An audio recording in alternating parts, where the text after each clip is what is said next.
Bienvenidos, bienvenidas a este segundo encuentro online del proyecto Diancusal sobre diagnóstico y seguimiento de anticuerpos COVID-19, en el que colaboran de manera conjunta distintas instituciones. En primer lugar, la Universidad de Salamanca, a través de sus facultades biosanitarias. También lo hace el IPSAL, el CAUSA y la Junta de Castilla y León. Un proyecto piloto que ya presentábamos la pasada semana, un proyecto innovador, ambicioso y que tiene como objetivo lograr una universidad segura de cara al próximo curso. En el primer encuentro que mantuvimos y que tenéis a vuestra disposición en el canal de YouTube del IPSAL, ya hablamos de esos objetivos principales y de las fases que tendrá este proyecto que comenzarán, la primera de ellas, el próximo 14 de julio. Pero de todo ello hablaremos un poquito más adelante. Hoy vamos a analizar los test de diagnóstico serológico y el seguimiento que se va a hacer de los pacientes con serología positiva, y lo vamos a hacer de la mano de nuestros invitados. Los voy a ir presentando uno a uno. En primer lugar, saludamos a Juan Luis Muñoz Bellido, que es jefe de Servicio de Microbiología del Complejo Asistencial Universitario de Salamanca. Juan Luis, buenas tardes. Buenas tardes. También saludamos a Antonio Muro, decano de Farmacia y coordinador del proyecto Diancusal. Hola, Antonio, muy buenas. Buenas tardes, Elena. También saludamos a Purificación Galindo, vicerrectora de Ciencias de la Salud. Puri, buenas tardes. Hola. Hola, buenas tardes. José Ángel Martín Oterino es jefe del Servicio de Medicina Interna del CAUSA. Hola, José Ángel, muy buenas. ¿Qué tal? Buenas tardes. Y también tenemos a Rogelio González, director científico del IPSAL. Hola, Rogelio, muy buenas. Buenas tardes, Elena. Hacía yo alusión a que ya está colgado el primer encuentro, pero me apetece que empecemos recordando, Puri, si te parece, cuáles son los objetivos que persigue principalmente este proyecto innovador, este proyecto piloto, Diancusal, qué fases son las que tiene y cuándo dará comienzo y de qué manera se va a ir abordando. De manera breve, para situar a todos los que nos vean quizás por primera vez. Bueno, la vez pasada lo contó el profesor Muro perfectamente, porque él ha sido, digamos, que el impulsor de estas ideas, pero ya que me lo preguntas a mí, pues trataré de hacer un breve resumen del mismo. Pues este proyecto es una iniciativa de la Universidad de Salamanca, pero que está, como os he dicho, pues patrocinado por estas facultades biosanitarias y especialmente de la mano del profesor Muro. Es importante saber que se trata de una iniciativa pionera en la Universidad Española. Por eso creo que es importante que lo conozcan también pues, las personas que nos estén siguiendo. Lo que se ha hecho es articular un proyecto de investigación, que has dicho muy bien, el Diancusal. El nombre al principio me resultaba un poco extraño, pero ahora ya me resulta familiar. Y lo que pretende pues, es llevar a cabo el diagnóstico y el seguimiento de COVID-19 en la Universidad de Salamanca. Es un proyecto a gran escala. Pensamos que se llevarán a cabo aproximadamente pues, unas 25.000 pruebas diagnósticas, que es un número considerable. Y bueno, pues lo que se pretende es conocer o que nos proporcione conocimiento sobre la incidencia de COVID-19 en nuestra comunidad, en la Universidad de Salamanca, tanto en el profesorado como en el personal de administración y servicio, como en los estudiantes. La Universidad de Salamanca y específicamente el señor rector tiene muy claro que todos los esfuerzos que sean necesarios los va a llevar a cabo porque queremos ofrecer a las personas que trabajan en la universidad y a nuestros estudiantes pues una universidad libre, limpia, segura, diríamos, de COVID. Por supuesto, la primera cuestión es saber, antes de entrar, antes de llegar, cómo está el tema, qué es lo que sucede, cuál es la incidencia de los distintos colectivos. Y a partir de ahí, pues después habrá que tomar una serie de medidas para que, según se vayan produciendo casos, porque el saber cómo están en el momento del inicio no quiere decir que sepamos cómo están un poco más tarde. Luego habrá que combinarlo con otros proyectos que nos permitirán hacer pues, un seguimiento. De hecho, se pretende llevar a cabo un sistema de vigilancia epidemiológica que nos permita tener información continuamente para poder actuar. Me preguntabas sobre las fases y también lo explicaba muy bien el profesor Muro el otro día. Se va a llevar a cabo en 4 fases. La primera, la fase 1, que va a comenzar ya de inmediato. Creo que ya tenemos efectivamente el día seguro. Si no es así, que el profesor Muro, si ha habido algún cambio de última hora, porque esta mañana hemos estado muy ocupados los dos y no hemos podido hablar, pero creo que comienza el día 14. Efectivamente, el día 14 de julio. Y en esta fase, pues, esta fase va dirigida a los profesores, al PDI y al personal de administración y servicio.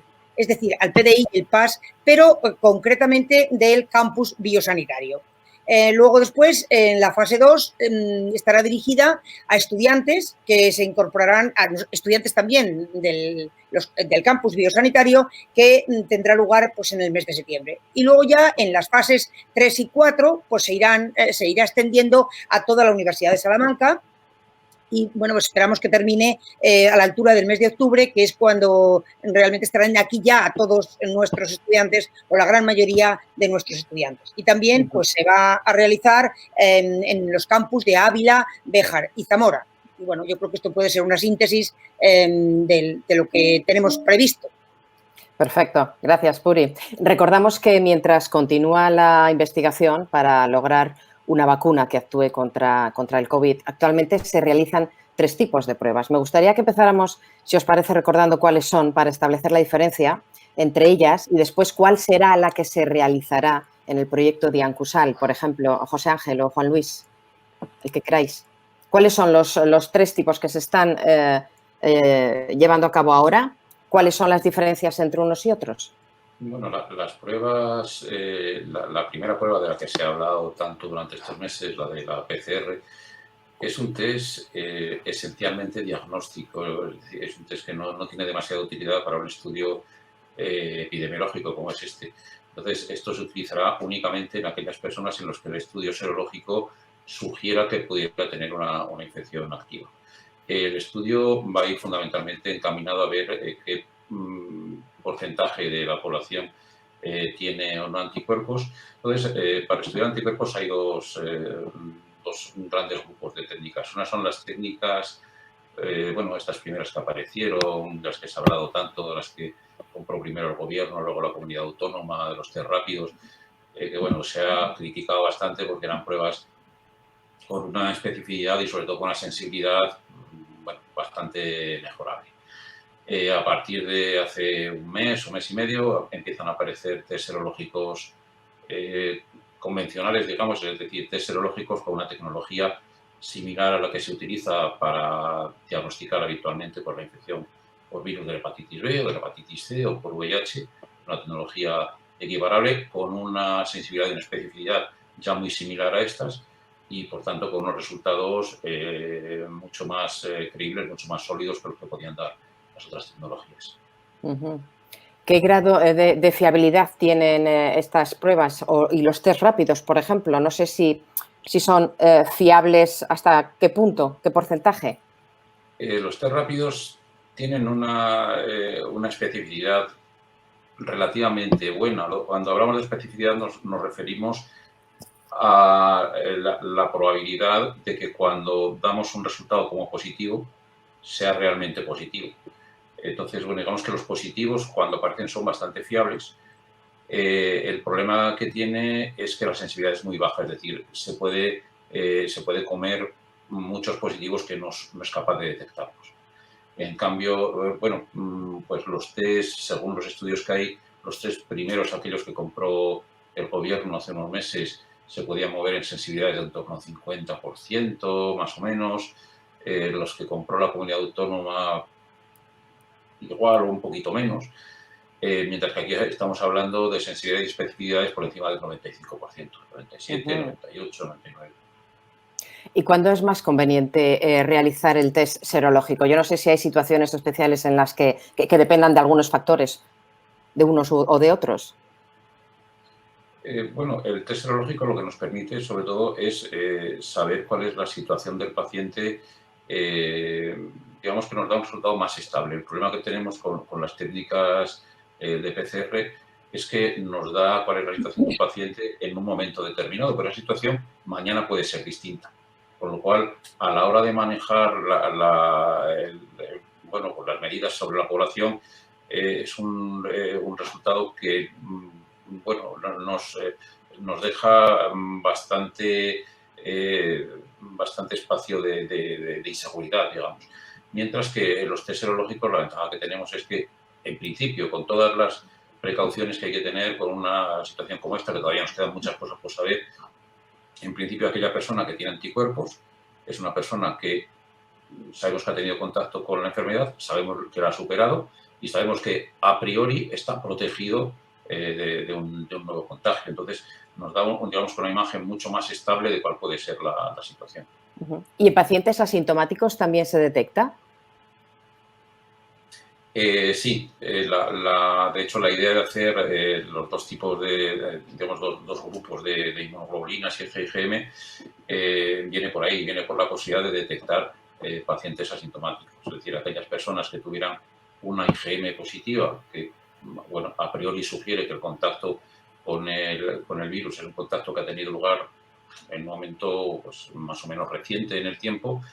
La idea sería derivarlo a un test diagnóstico molecular, a una PCR, que nos indique si esa persona puede ser una persona portadora que pueda poner en riesgo a la población con la que se relaciona. Salamanca es una de las provincias de España con más actividad del virus, al situarse el porcentaje de contagios en el 9,5% frente al 8,2% del anterior estudio de seroprevalencia del Ministerio de Sanidad y el Instituto Carlos III. ¿Ese dato debería preocuparnos ahora mismo? José Ángel, por ejemplo. Vamos a ver, hombre, preocuparnos, no, cuantos más positivos haya, teóricamente mejor, quiere decir que son pacientes que ya han pasado la enfermedad y que ya no la transmitirían y teóricamente, porque nos estamos moviendo todavía en un magma de incertidumbre. Pero bueno, yo creo que más allá de un dato concreto, aquí yo creo que sí es importante poner en valor este estudio por muchas vertientes, es decir, primero identificar, hacer una foto de una población probablemente más joven, de edad media más joven que la estadística nacional, que es una mucho más generalizada, ¿no? A nivel poblacional. Bueno, pues aquí la proporción de pacientes, de personas que van a tener un test realizado van a ser de 30 años para abajo en una proporción mucho mayor que la estadística nacional. Bueno, eso realmente no está hecho en toda España ni en muchos otros países, con lo cual ese comparativo va a ser muy interesante. Pero por otra parte, lo que comentabais hace un momento es que tenemos, y más moviéndonos en esta variabilidad de los anticuerpos que recientemente, ¿no? Con el último estudio de seroprevalencia, que es hasta un 15% de personas pierden los anticuerpos. Bueno, hay un mundo ahí muy amplio todavía que investigar. Pero más allá de ello, en los pacientes en los que tengamos dudas o no de que han tenido recientemente contacto con el coronavirus, hacer una PCR es importantísimo porque poder detectar de una u otra manera pacientes que todavía puedan ser contagiosos y puedan transmitir todavía la enfermedad, aunque sea en una fase un poco final de su inmunización, es trascendental en estos momentos precisamente para promover una universidad segura. Es decir, yo quiero promover una universidad segura sabiendo que tanto por ciento de los estudiantes, del personal laboral, etcétera, etcétera, han pasado o no la enfermedad, como detectar cuanto antes todos los enfermos que estén en una situación de posible contagiosidad. Eso sería fundamental, vamos. Ya. ¿Y cada cuánto habría que repetir la prueba? La PCR, bueno, Sí. la PCR realmente no marca tanto la evolución, sino la posibilidad de que ahora mismo el paciente esté contagioso. Más allá de la situación en la que pueda detectar en un paciente asintomático, recordad que todavía hay un porcentaje excesivamente elevado de pacientes enfermos de coronavirus asintomáticos y que son transmisores, y si el paciente está asintomático, así sin más, es prácticamente imposible detectarlo, a no ser con un estudio de estas características. Eso es fundamental. Pero más allá de ello, yo repetiría y pondría en relación la repetición de PCRs, en este caso, cuidado, no de anticuerpos, sino de PCRs ante la aparición de síntomas. Una vez que ya está hecho el screening inicial de una población grande y una población más o menos homogénea, a partir de ahí habría que hacer un seguimiento clínico a los pacientes, desde luego a los pacientes que no hubieran estado inmunizados, que eso es lo que nos dicen los anticuerpos. Un paciente que ya esté inmunizado y tenga anticuerpos fundamentalmente IgGs, bueno, seguimiento clínico realmente no sería tan necesario, pero en ese otro grupo de pacientes que no estén inmunizados, sí habría que hacer un seguimiento clínico en el sentido de que ¿cuándo hay que repetir la PCR? Cuando aparezcan síntomas. Vale. Mientras llega la vacuna contra el virus, se sigue investigando para avanzar cuanto antes contra la enfermedad. Es el caso de una empresa salmantina de Biotecnología, Immunostep, de la Universidad de Salamanca, que ha desarrollado un test serológico más complejo. Me gustaría que aportarais vuestra opinión sobre las características, que nos dijerais qué características tiene, qué es lo que aporta como novedad respecto a los test anteriores. Y bueno, yo creo que es un punto muy a favor a tener en cuenta de la colaboración pública y privada, de empresas públicas y privadas, ¿no? En favor de la investigación, en este caso, de la mano de una empresa como es Immunostep. ¿Quién nos puede avanzar datos sobre este estudio y este test serológico? Juan Luis, por ejemplo. No tengo información de exactamente cómo funciona el test serológico. Ese test serológico en concreto, pero bueno, los test serológicos en conjunto, todos ellos, lo que detectan son anticuerpos y sí que hay algún estudio que puede que sea por donde vaya que lo que detecta es anticuerpos, específicamente anticuerpos neutralizantes, es decir, anticuerpos que tienes la garantía de que bloquean al virus. Pero no te puedo decir mucho más, no tengo mucha más información. No, bueno, es un test que está a punto de salir, pero bueno, ha sido una muy buena noticia por parte de una empresa en colaboración con la Universidad de Salamanca, una empresa del Parque Científico de nuestra universidad. Si en Castilla y León o en Salamanca hubiera brotes, como los está viendo, por ejemplo, en Lleida, ¿pensáis que la sanidad ahora mismo, nuestro sistema sanitario, estaría preparado? Porque en Cataluña se están detectando falta de medios en este sentido.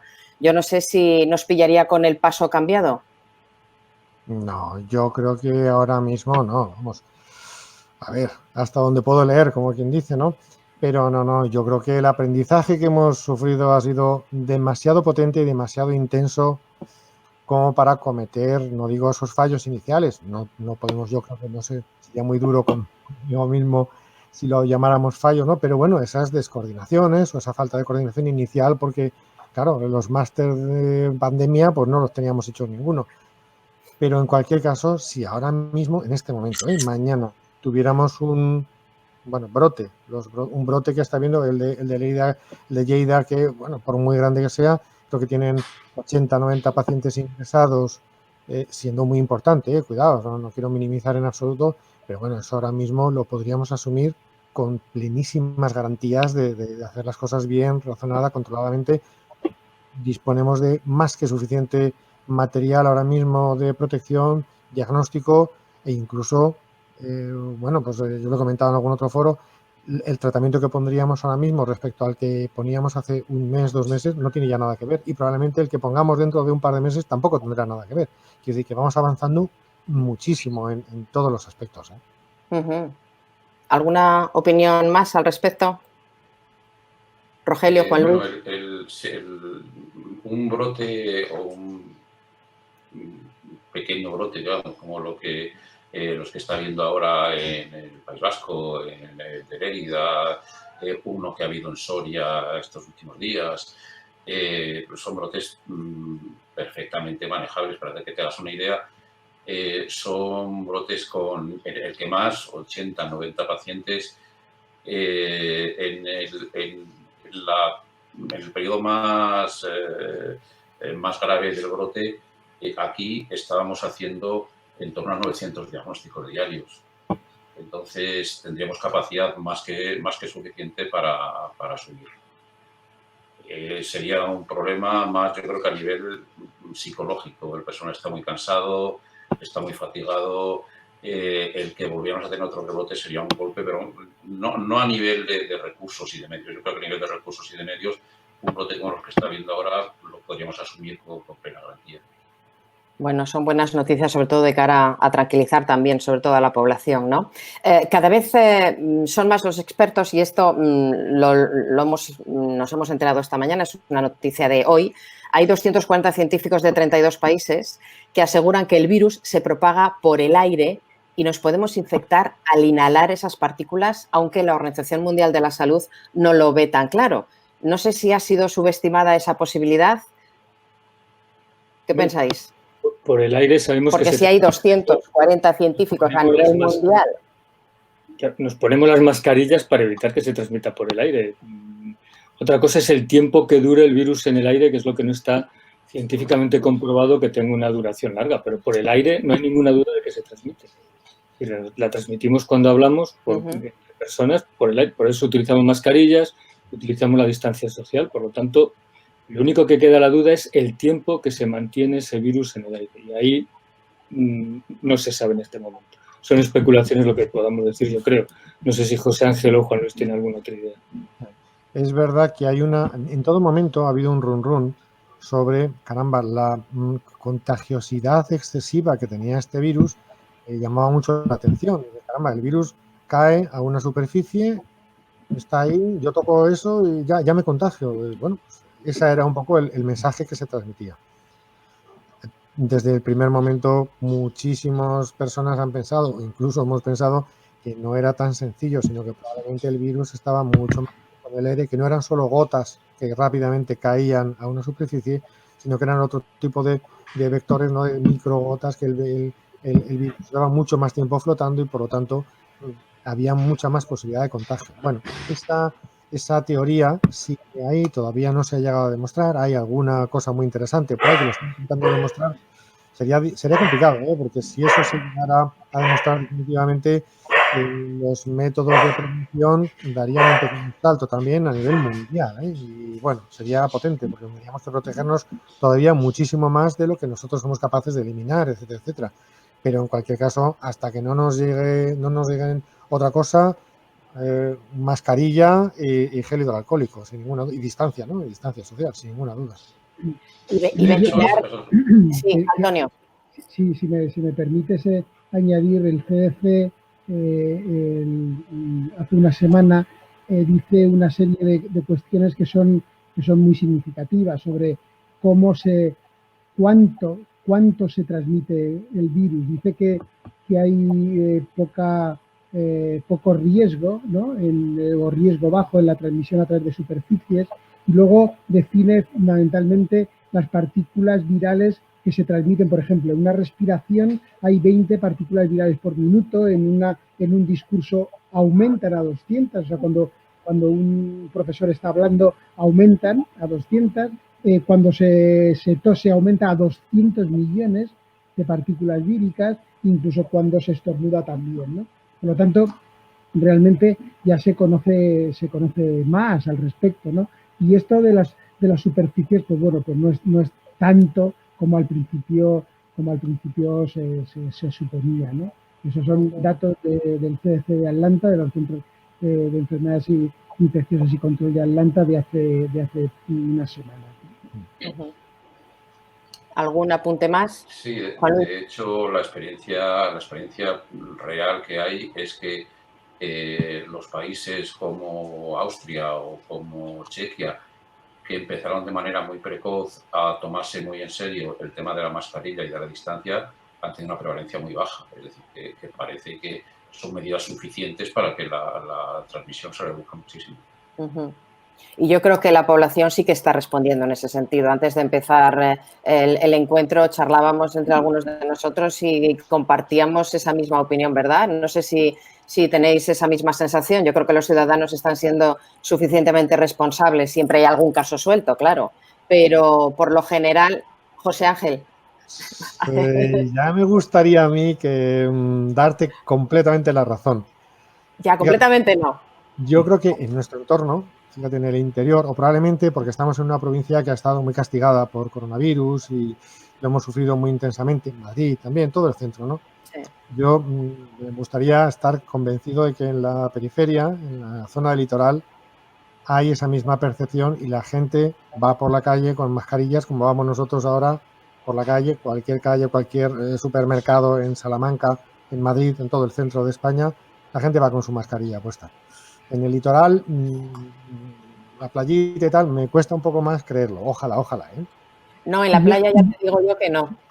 Yo también quiero añadir que como buenos españoles, por la mañana nos ponemos mucho la mascarilla y ya por las noches ya nos la ponemos menos, ¿no? O sea, eso se ve claramente. O sea, la nocturnidad siempre ha ido con nuestro carácter y ahora también va con ponerse más o menos la mascarilla, ¿no? No, pues hay que llamar un poquito más la atención, ¿no? Sobre esos espacios en los que tienes que, bueno, cuando accedes a espacios cerrados sí que te obligan a entrar con mascarilla, pero es verdad en sitios, en lugares como los que mencionaba José Ángel, la playa, todo el litoral, es verdad que tiene espacios, claro, quien se pone en la playa una mascarilla es complicado y lo estamos viendo estos días, pero hay que insistir en ponérsela. Me gustaría volver al proyecto en sí y centrarnos, Antonio, si te parece, en esa primera fase que arranca, decíamos hace unos instantes, el 14 de julio. Queremos saber de qué manera lo va a hacer, los voluntarios que hay, qué es lo que tienen que hacer las personas que puedan someterse, que quieran someterse en esta primera fase, cómo va a ser el procedimiento. Bueno, pues como bien has dicho, arranca a las 9 de la mañana del martes 14 de julio. Ya están formados los equipos multidisciplinares de voluntarios, tanto médicos, enfermeros como farmacéuticos. De hecho, hay no solo personas que van a hacerlo de manera titular, sino también hay suplentes para hacerlo durante esta semana.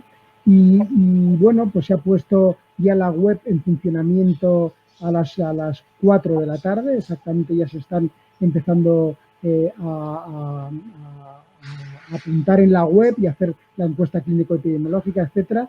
Y según datos a tiempo real que tenemos, en 3 horas, creo que ya van 100 personas apuntadas en fase 1, ¿no?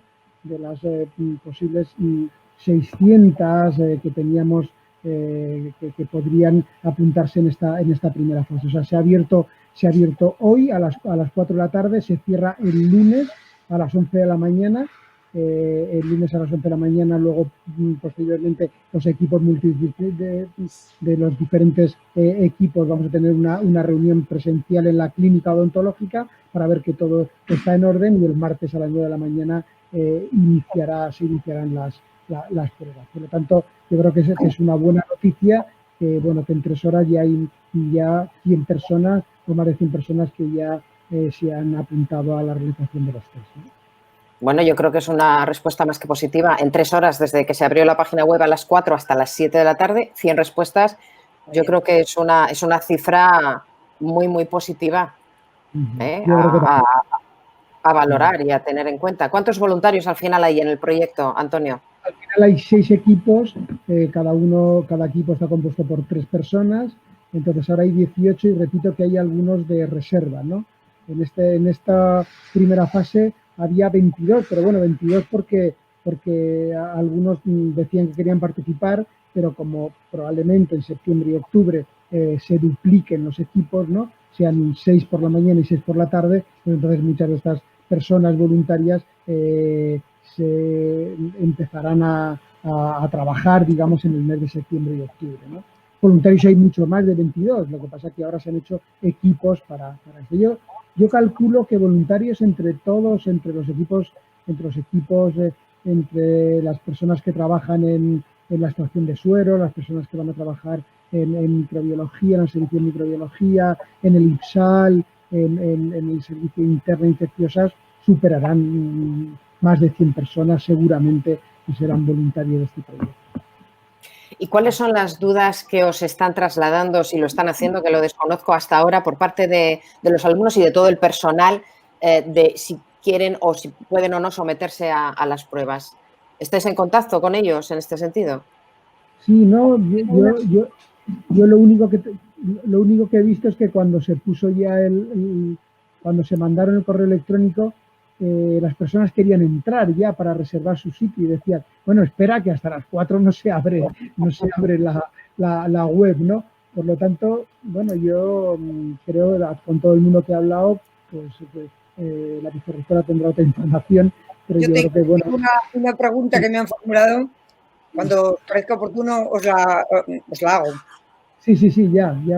Pregunto, pues me han escrito 2 o 3 compañeros diciéndome que ellos se habían hecho la prueba esta de los test rápidos hace unos días, no mucho tiempo, le había salido negativa, que les gustaría participar, pero que no sabía si debía.